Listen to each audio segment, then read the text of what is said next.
السلام عليكم ورحمة الله وبركاته. اللهم صل وسلم على سيدنا محمد. كل عام وأنتم بخير. الفيديو بتاعنا النهاردة يا جماعة عن الفراخ اللي قطع بيض.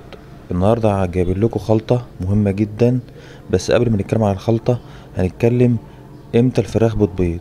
الفراخ بتبيض البلدي عموما من عمر 5 شهور لعمر 6 شهور، مش أقل من 5 شهور ومش أكتر من 6 شهور. طيب لو ما بيضتش في الفترة ديت تبقى المشكلة في العلف. المشكلة في العلف ان احنا ما بنأكلش علف بياض. طبعا معظم الناس في الاهالي بيجيبوا الفراخ البلدي اساسا عشان نأكلها من علف البيت.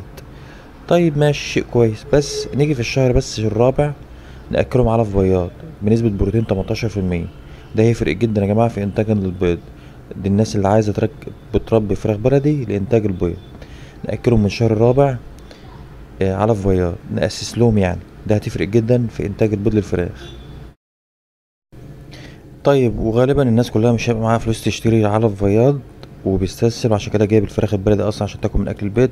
ماشي، نقلل بس من الدهون، نقلل الدهون ونجيب ذرة مدشوشة مع شوية بودرة بلاط. بودرة بلاط دي مهمة جدا يا جماعة، ان هي كلها كالسيوم اساسا، محفز لانتاج البيض.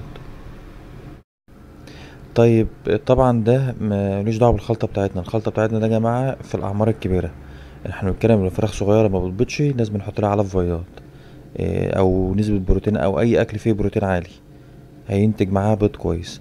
طيب الفراخ الكبيرة اللي اعمارها كبيرة اللي هي فوق سنة وقطعت بيض، طبعا بنيجي في الشتاء كده كده اساسا كل الطيور بتقطع بيض في الشتاء بسبب البرد.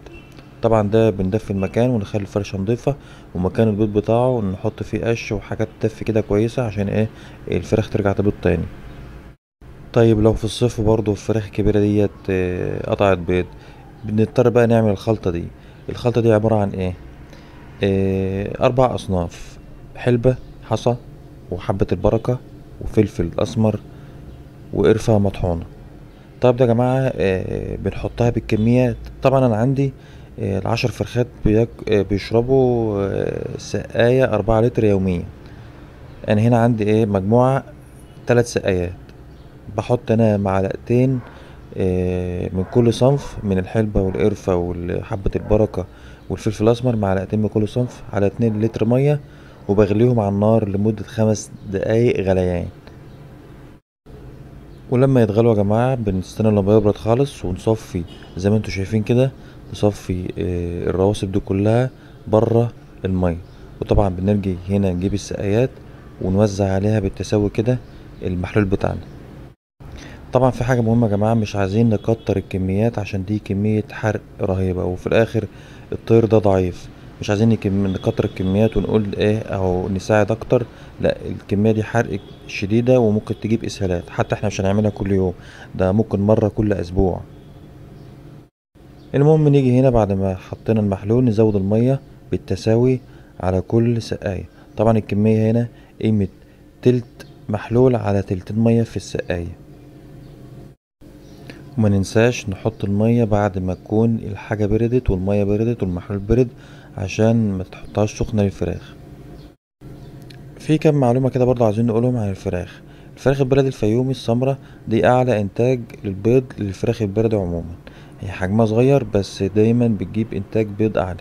طيب تاني نوع كويس للبيض الفراخ البلدي الفيومي الذهبي، اللي هي الفراخ الصفرة دي. ديت بتجيب بيض برضو كويس وحجم البيض كبير عشان هي حجمها كبير وفيها لحم برضو.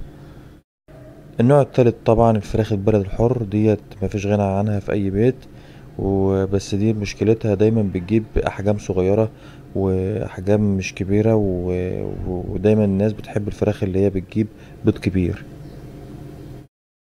ونيجي لاخر مرحلة عندنا هنا ان خلاص ظبطنا السقايات وهنسيبها نبرد شوية. الرواسب بقى يا جماعة بنعمل فيها ايه؟ الرواسب دي بنجيبها اللي هي البهارات بتاعتنا اللي حطيناها على العلف بتاعنا. دايما انا بعمل كده كل مرة، بجيب العلف بتاعي واقوم قالب فيه الرواسب زي ما هتشوفوا دلوقتي كده. بقلبها كده خالص، وبقلبها بقى كويس تقليب كويس جدا عشان اضمن ان التضريبة كلها مظبوطة. وممكن نضيف يا جماعة برضو على التضريبة ديت بودرة بلاط وصدف. ايه فايدة الصدف؟ الصدف يا جماعة فيه املاح طبعا ويمنع الافتراس عند الطيور عموما. وبودرة البلاط طبعا زي ما انتوا عارفين كلها كالسيوم وبتفرق جدا عند البيض. طبعا التضربة دي جميلة جدا. انا حاطط نسبة 80% علف بياض، والباقي كله شوية ذرة على شوية عيش على الخلطة، فبتفرق معايا.